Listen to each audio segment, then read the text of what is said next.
Bonjour à tous, je suis Romain Sordello, je suis agent OFB à l'UMS Patrinat au sein de l'équipe Écosystèmes et Réseaux où je coordonne une cellule sur les revues systématiques. Qu'est-ce que c'est qu'une revue systématique? Eh bien, c'est une synthèse bibliographique qui suit une méthode particulière proposée par une association à l'échelle internationale qu'on appelle la Collaboration for Environmental Evidence, la CEE, qui a des représentants dans différents pays et en France. Eh bien, c'est la FRB, la Fondation pour la recherche sur la biodiversité, qui représente la CEE. La CEE met donc à disposition des lignes directrices pour réaliser des synthèses bibliographiques selon une méthode précise. Avant de voir quelle est cette méthode et pourquoi elle est originale, eh bien, nous allons revenir sur pourquoi faire des synthèses bibliographiques. Aujourd'hui, nous avons une masse de connaissances scientifiques qui est de plus en plus importante, issue de la recherche scientifique, qui met à disposition des articles scientifiques qui sont de mieux en mieux référencés, de mieux en mieux centralisés dans des bases de données accessibles, requêtables. Et donc, tout ceci constitue un corpus de plusieurs millions de publications, parfois sur un seul et même sujet. Dans le même temps, nous avons des acteurs opérationnels, des ministères, des services de l'État, des collectivités, des gestionnaires d'espaces naturels, des aménageurs, qui ont besoin de mettre en place des mesures pour préserver la biodiversité ou de mesurer l'effet, par exemple, de leur activité sur la biodiversité. Et pour cela, il est nécessaire qu'ils basent leurs décisions sur la littérature scientifique, afin de sortir de l'intuition ou uniquement du bon sens. La synthèse bibliographique est donc un outil de transfert depuis la sphère de la recherche vers la sphère opérationnelle et la revue systématique est donc une des méthodes de synthèse bibliographique pour effectuer ce transfert de connaissances. Cette méthode des revues systématiques a d'abord été développée dans le domaine médical et elle est maintenant en plein essor depuis, on va dire, une dizaine d'années dans le domaine environnemental de l'écologie. Alors, qu'est-ce qu'elle a d'original, cette méthode ? Eh bien, la revue systématique intègre plusieurs préoccupations que l'on ne retrouve pas forcément dans d'autres méthodes de synthèse bibliographique, et notamment l'objectivité. C'est-à-dire qu'on va essayer de minimiser au maximum la subjectivité du travail de synthèse, par exemple dans la manière de choisir les articles scientifiques qui vont alimenter cette synthèse, ou dans l'interprétation et l'extrapolation des résultats. Tout ceci va être le plus objectif possible. Deuxième point, l'exhaustivité, c'est-à-dire qu'on va véritablement essayer de rechercher toute la littérature qui existe sur la question qu'on se pose, y compris la littérature aussi grise, des rapports, des livres, des thèses, etc., qui sont parfois moins facilement accessibles. La transparence, c'est-à-dire qu'on va publier en amont, avant même de commencer à faire le travail de synthèse, la méthode que l'on va utiliser pour la revue systématique, notamment justement comment on va choisir ces articles, comment on va les trier, sur quels critères on va évaluer leur robustesse, etc. L'accessibilité, c'est-à-dire que la revue systématique en tant que telle, le résultat est un article scientifique qui est en open access. Il est accessible à tout le monde, y compris la base de données qui est associée. Et la réplicabilité, eh bien, elle est liée effectivement au fait de publier en amont la méthode de la revue, ce qu'on appelle un protocole de revue systématique, qui va permettre à tout un chacun soit de refaire le travail pour voir s'il arrive au même résultat par exemple, ou bien tout simplement de l'actualiser quelques années plus tard. Alors concrètement, comment réalise-t-on une revue systématique? Quelles sont ses grandes étapes? Eh bien, on va commencer par clarifier la question posée, parce que bien souvent, cette question, justement, elle émane d'un acteur opérationnel qui n'a pas forcément d'idée précise de questions sur lesquelles il voudrait une synthèse. C'est plutôt souvent une thématique qui nous est donnée. Donc, par exemple, on peut avoir besoin de faire une synthèse sur le changement climatique et la biodiversité, mais derrière ça, quelle est la question précise que l'on se pose? Donc, il y a un travail important de clarification à faire en lien avec les commanditaires. Alors, en quelques mots, comment on peut préciser cette question, justement? Eh bien, on va d'abord distinguer deux grands types de phénomènes qu'on peut traiter en revue systématique, l'exposition et l'intervention. L'exposition, c'est quand on va chercher à étudier l'effet de telle ou telle pollution, par exemple, sur la biodiversité. On expose la biodiversité à une perturbation et on veut savoir qu'est-ce que ça provoque. L'intervention, c'est une action. Il y a une pratique de gestion qui est menée, une activité humaine qui est faite et on veut savoir quelles conséquences ça a sur la biodiversité. Une fois qu'on a clarifié le phénomène que l'on souhaite étudier, eh bien, on va utiliser ce petit outil qu'on appelle le PECO, population, exposition, comparateur, outcome, et on va le remplir avec les différents items de notre question. Par exemple, si on souhaite faire une synthèse bibliographique sur l'effet du bruit anthropique sur la reproduction des oiseaux, eh bien, notre population, ce sera les oiseaux, l'exposition, ce sera tous les bruits d'origine anthropique, l'outcome, c'est-à-dire la mesure de biodiversité, ici c'est la reproduction, et le comparateur, on verra après de quoi il s'agit dans l'analyse critique, c'est les communautés d'oiseaux qui, elles, ne sont pas exposées à du bruit anthropique. On peut évidemment remplir un PICO si on a à faire une intervention et non pas une exposition. Une fois que la question posée est claire, on va commencer le travail de recherche de littérature. Et ici, comme je vous disais, on vise l'exhaustivité, c'est-à-dire qu'on voudrait récupérer toutes les publications qui répondent à la question posée. Alors pour cela, on va utiliser plusieurs sources. On va par exemple requêter sur des bases de littérature académique, comme Scopus ou Web of Science. On peut aussi utiliser des moteurs de recherche comme Google Scholar ou d'autres sites agrégateurs. On peut aussi passer un appel à littérature auprès du réseau pour récupérer les publications. On peut aussi, par exemple, aller soi-même à la pêche sur Internet, sur des sites spécialisés, voir si on trouve des publications qui pourraient répondre à notre question. Une fois qu'on a terminé le travail de collecte de la littérature, eh bien, on va trier les publications. Parce que bien souvent, là, on se retrouve avec plusieurs dizaines de milliers de publications récupérées, donc il est tout simplement impossible de les lire. Et en plus, parmi ces publications, il y en a une bonne partie quand même qui, en fait, ne répond pas à notre question, qui ont été récupérées alors qu'en fait, elles sont hors sujet. Donc, on va effectuer un tri de ce corpus, d'abord sur les titres, ensuite sur les résumés et enfin sur les textes entiers. Donc petit à petit, on resserre comme ceci le corpus pour arriver à la littérature qui précisément répond à notre question.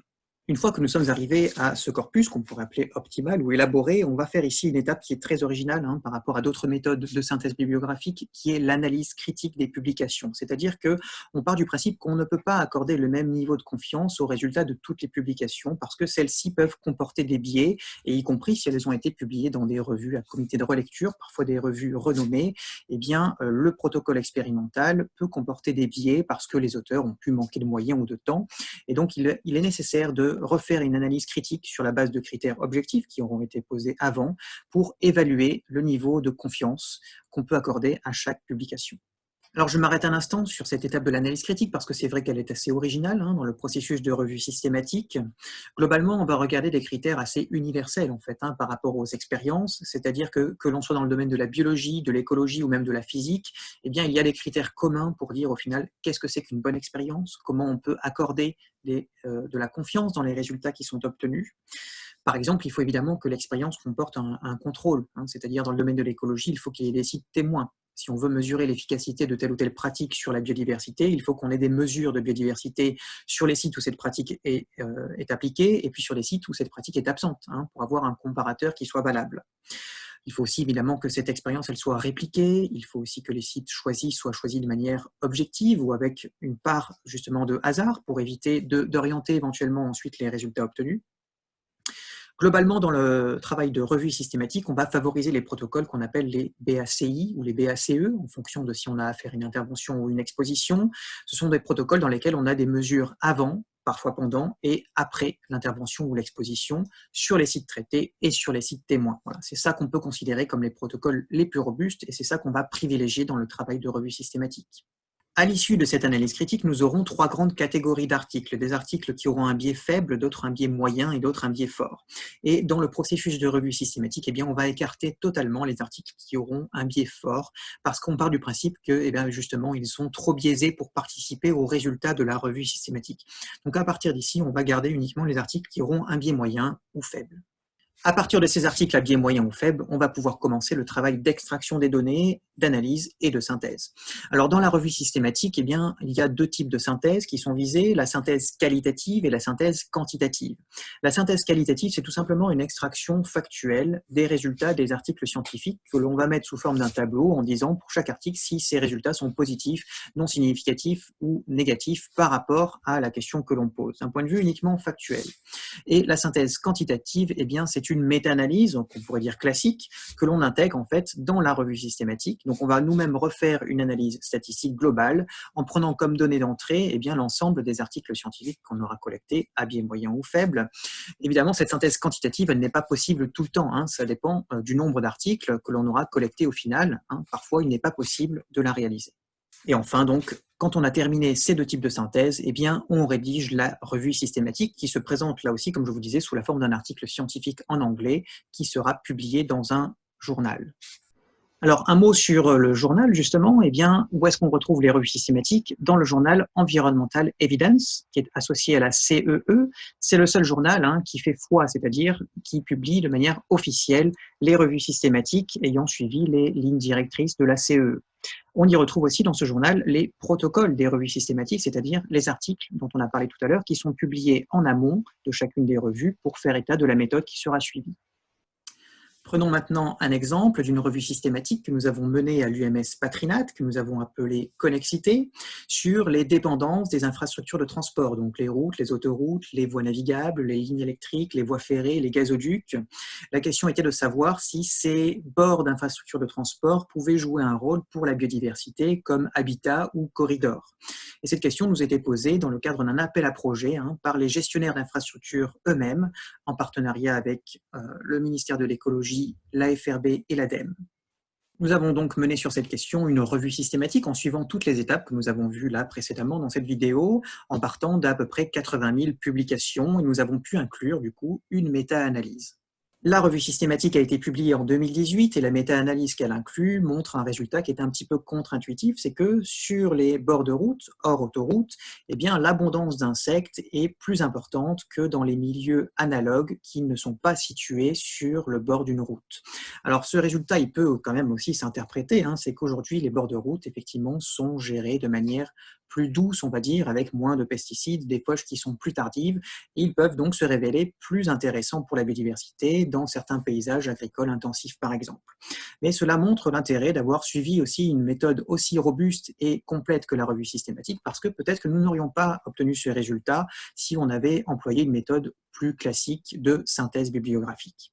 Avant de conclure, un mot également sur ce que l'on appelle la carte systématique, qui est un outil également promu par la CEE et qui est publié dans le même journal, qui est très proche de la revue systématique, mais qui en fait consiste à s'arrêter avant l'étape d'analyse des publications. C'est-à-dire qu'ici, l'objectif, c'est d'accéder à un paysage de la connaissance le plus complet possible sur une question donnée, et c'est très pratique quand on a justement une question sur laquelle il y a énormément de publications et qu'on veut d'abord savoir justement qu'est-ce qu'on sait, sur quel groupe biologique, par rapport à quel type d'impact, etc.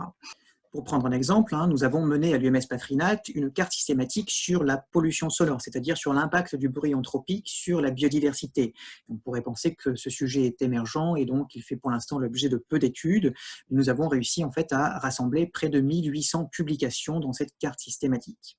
Alors l'intérêt de la carte systématique, c'est déjà effectivement de centraliser les publications dans une base de données qui sera accessible, mais surtout aussi d'étiqueter chaque publication, c'est-à-dire que nous savons maintenant combien il y a de publications qui traitent des différentes sources de bruit, le bruit militaire, le bruit des activités de transport, le bruit des activités industrielles, etc.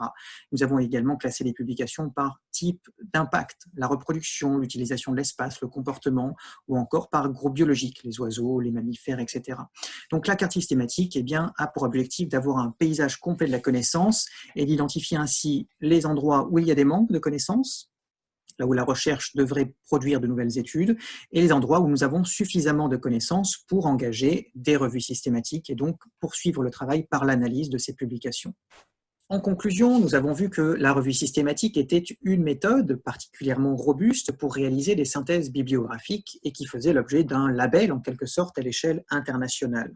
Cette méthode, elle recherche la transparence, l'exhaustivité, l'objectivité, la réplicabilité, et puis elle inclut aussi par exemple une étape d'analyse critique qui participe de la rigueur de la revue systématique. En contrepartie, la revue systématique est un outil qui est assez lourd, assez coûteux en temps et qui est donc surtout à privilégier lorsque l'on a affaire à une question qui est particulièrement controversée, sur lesquelles la littérature est abondante avec des résultats qui sont contradictoires et qui nécessitent donc une méthode cadrée pour avoir un résultat qui soit ensuite incontestable.